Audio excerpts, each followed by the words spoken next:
दोस्तों, Russia Ukraine युद्ध आज एक ऐसी वैश्विक न्यूज है जो सबसे ज्यादा चर्चा में रहती है। यह युद्ध लगभग 2 साल से चल रहा है और आए दिन इस युद्ध में कोई नया विकास होता रहता है।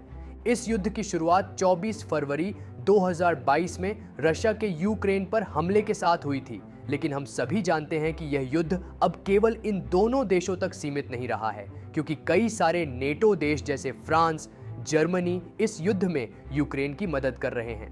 पर सवाल उठता है कि क्या इस युद्ध की शुरुआत वाकई में 2022 में हुई थी? जवाब है नहीं। इस युद्ध की शुरुआत तो 2014 में क्रीमिया के एनेक्सेशन यानी क्रीमिया के अधिग्रहण से हो गई थी, जिसे रशिया ने यूक्रेन से 18 मार्च 2014 को छीन लिया था।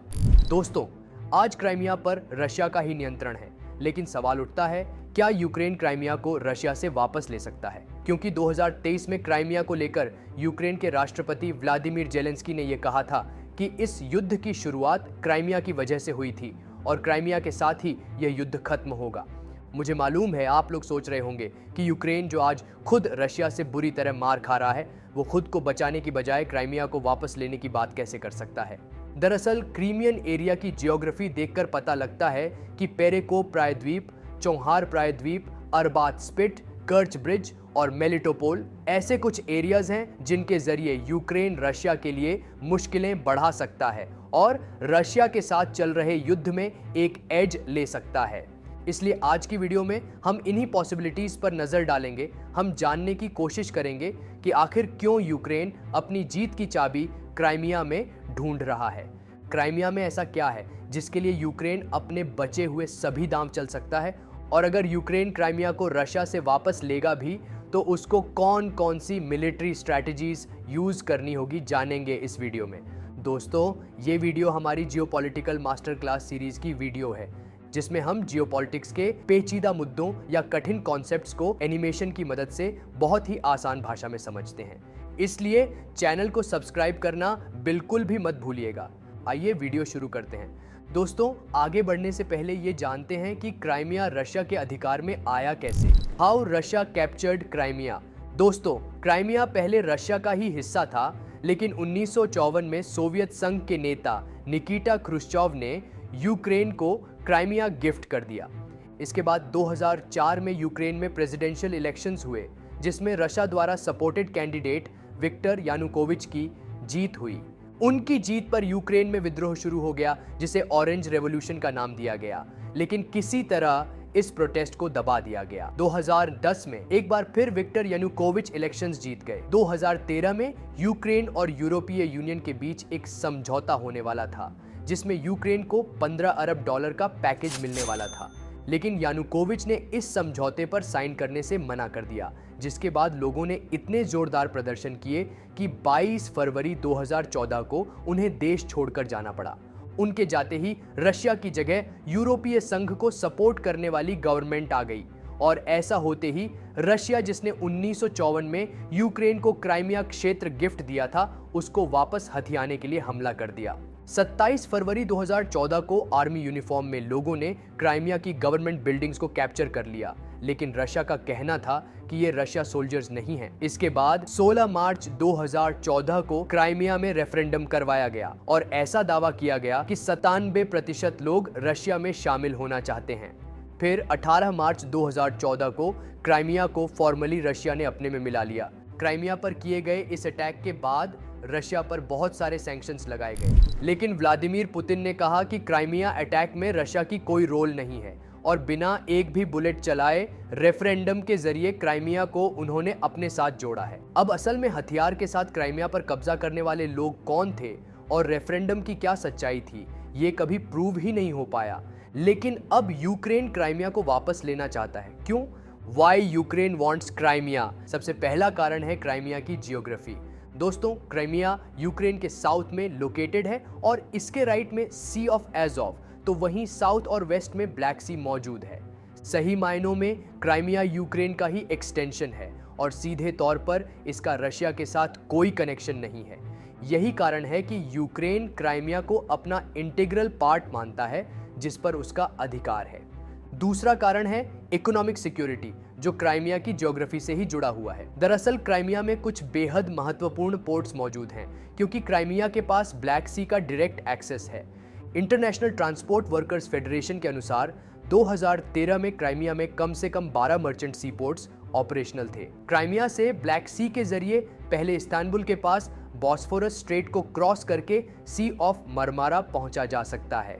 यहां से डार्डानेल्स स्ट्रेट को क्रॉस करके एजियन सी के थ्रू मेडिटेरेनियन सी में एंटर किया जा सकता है। इसके बाद इजिप्ट में मौजूद सुएज कनाल को क्रॉस करके न सिर्फ मिडिल ईस्टर्न कंट्रीज का एक्सेस मिलता है, बल्कि बाब एल मंडेब को क्रॉस करके पर्शियन गल्फ और इंडियन ओशन पहुंचा जा सकता है।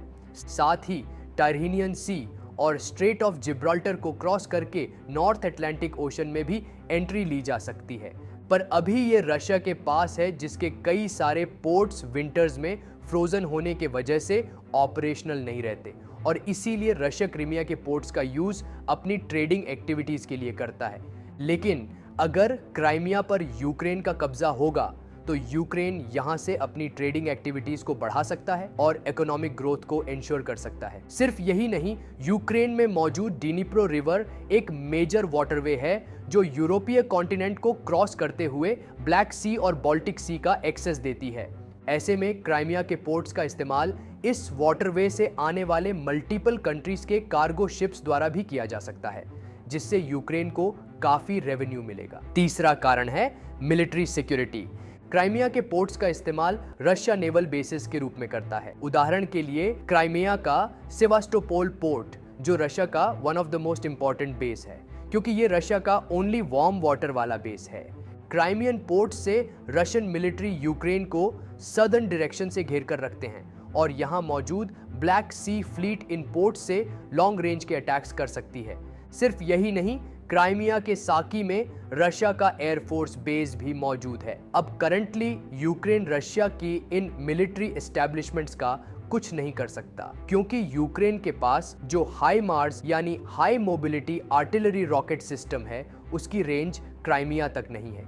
ऐसे में क्राइमिया में अपनी पोजीशन का फायदा उठाकर रशिया ने यूक्रेन के पोर्ट्स और एक्सपोर्ट्स को ब्लॉक कर दिए थे। यानी जब तक क्राइमिया यूक्रेन के पास नहीं आएगा, तब तक यूक्रेन पर यह खतरा हमेशा मंडराएगा कि उसके पोर्ट्स को रशिया द्वारा ब्लॉक किया जा सकता है। एक और कारण है स्किफ्स्का गैस फील्ड। ये गैस फील्ड क्राइमिया के शोर्स पर लोकेटेड है और क्राइमिया को रशिया द्वारा कैप्चर किए जाने से पहले यूक्रेन सरकार ने एक फॉरेन कंसोर्शियम को स्किफ्स्का गैस फील्ड डेवलप करने के राइट्स दिए थे, क्योंकि यहां से नेचुरल गैस को एक्सट्रैक्ट करके यूक्रेन कई बिलियन डॉलर का रेवेन्यू जनरेट कर सकता था। यही नहीं, यूक्रेन की रशियन गैस पर डिपेंडेंसी थी, इसका इंपोर्ट भी इस गैस फील्ड से कम किया जा सकता था। लेकिन 2014 के क्राइमियन क्राइसिस के बाद ये प्रोजेक्ट रुक गया और अगर यूक्रेन क्राइमिया को कैप्चर करता है तो इस गैस फील्ड से निकलने वाली नेचुरल गैस पर भी उसका अधिकार होगा। अब भले ही यूक्रेन के लिए क्राइमिया को जितना ही फायदे का सौदा हो,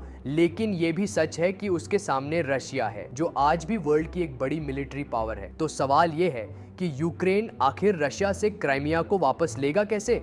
सबसे पहला तरीका है कि यूक्रेनी फोर्सेस क्राइमिया में एंटर करके ग्राउंड ऑपरेशंस करे, जिसके लिए यूक्रेन के पास 3 एंट्री पॉइंट के ऑप्शंस हैं। सबसे पहला है अरबाट स्पिट। अरबाट स्पिट एक बेहद नैरो स्ट्रिप ऑफ लैंड है, जिसके लेफ्ट साइड में साइवश लेक है, तो वहीं राइट साइड में सी ऑफ आजोव है। यूक्रेन और क्राइमिया इस अरबाट स्पिट पर बने हुए P47 हाईवे के जरिए एक दूसरे से कनेक्टेड हैं। अरबट स्पिट की नैरो स्ट्रिप ऑफ लैंड खत्म होती ही कम्यान्स्के में, जहां वाइडर लैंड मौजूद है।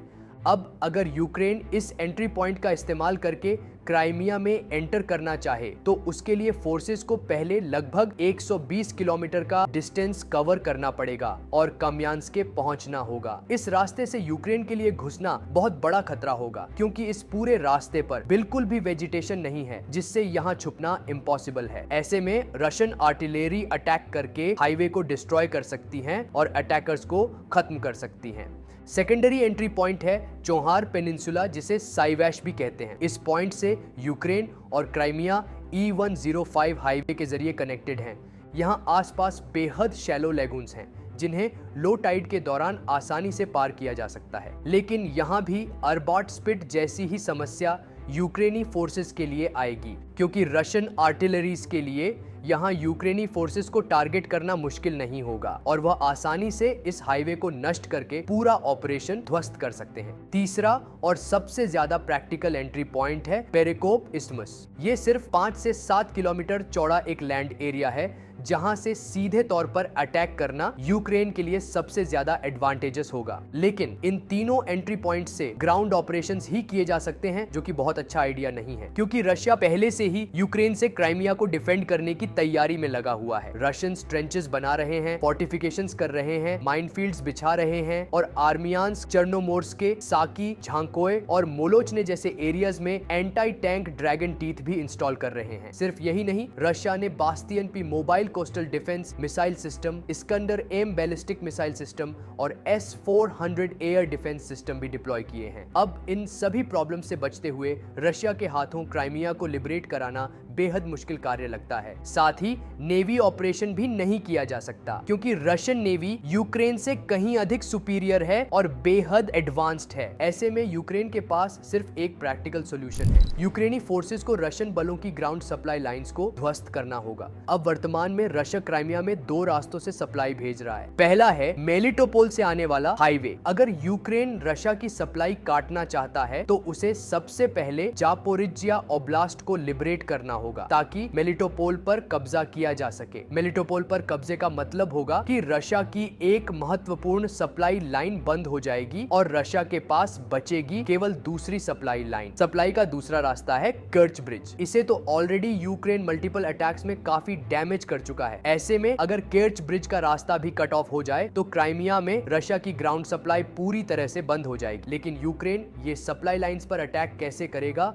क्योंकि अभी भी ये हाई मार्स की पहुंच से काफी दूर है। इसका जवाब है स्टॉर्म शैडो मिसाइल, जो इन सप्लाई लाइंस को नेस्तनाबूद करने का दम रखती है। अब ग्राउंड सप्लाई कट होने के बाद भी अगर रशियन फोर्सेस क्राइमिया के लिए लड़ने का फैसला लेते हैं तो ऐसे में यूक्रेन के पास एक अच्छा मौका होगा क्राइमिया को आजाद करने का, क्योंकि इस मौके पर जब बिना ग्राउंड सप्लाई के रशियन फोर्सेस कमजोर होंगे तब यूक्रेन एक फुल फ्लेज्ड ग्राउंड ऑपरेशन करके रशिया को परास्त कर सकता है। लेकिन इस बात की पॉसिबिलिटी बहुत कम है कि रशिया जैसी मिलिट्री महाशक्ति के सामने यूक्रेन अकेला ये काम कर पाएगा। इसलिए यूक्रेन को वेस्टर्न कंट्रीज के सपोर्ट की भी जरूरत होगी। हालांकि पहले वेस्ट कंट्रीज का मानना था कि क्राइमिया यूक्रेन के लिए ऑफ लिमिट है और यूक्रेन को इसे वापस लेने की कोशिश नहीं करनी चाहिए। लेकिन वेस्ट कंट्रीज के ऑफिशियल्स के हालिया बयान बताते हैं कि सेंटिमेंट्स अब चेंज हो चुके हैं। उदाहरण के लिए स्टेट की अंडर सेक्रेटरी विक्टोरिया न्यूलैंड ने स्टेटमेंट दिया है कि यूक्रेन तभी सेफ होगा जब क्राइमिया को डीमिलिटराइज किया जाएगा। ऐसे ही डिपार्टमेंट ऑफ डिफेंस की स्पोक्सपर्सन सबरीना सिंह ने कहा कि अमेरिका क्राइमिया को वापस लेने में यूक्रेन का पूरा सपोर्ट करेगा। क्राइमिया यूक्रेन का सॉवरेन हिस्सा है और जिसे वापस लेने का यूक्रेन के पास पूरा अधिकार है। यानी मिलिट्री स्ट्रेटेजीज का यूज करके और वेस्ट कंट्रीज के सपोर्ट से यूक्रेन क्राइमिया को वापस कब्जा कर सकता है। लेकिन इसका रिएक्शन क्या होगा, इसका अंदाजा लगाना मुश्किल है, क्योंकि एक तरफ जहां क्राइमिया को लिबरेट करके यूक्रेन अपने में जोड़ सकता है, वहीं दूसरी तरफ यूक्रेन की ये कोशिश पूरी दुनिया को 2 हिस्सों में बांट सकती है, जो अल्टीमेटली एक विश्व युद्ध शुरू कर सकता है। इसलिए सभी के फेवर में यही होगा कि शांतिपूर्वक डायलॉग्स के जरिए क्राइमियाई क्राइसिस का सॉल्यूशन निकाला जाए। इसमें इंडिया और चाइना जैसी कंट्रीज मीडिएटर बनकर इंपॉर्टेंट रोल निभा सकते हैं। इसी उम्मीद के साथ हम अपने आज के डिस्कशन को यहीं समाप्त करते हैं। आपको क्या लगता है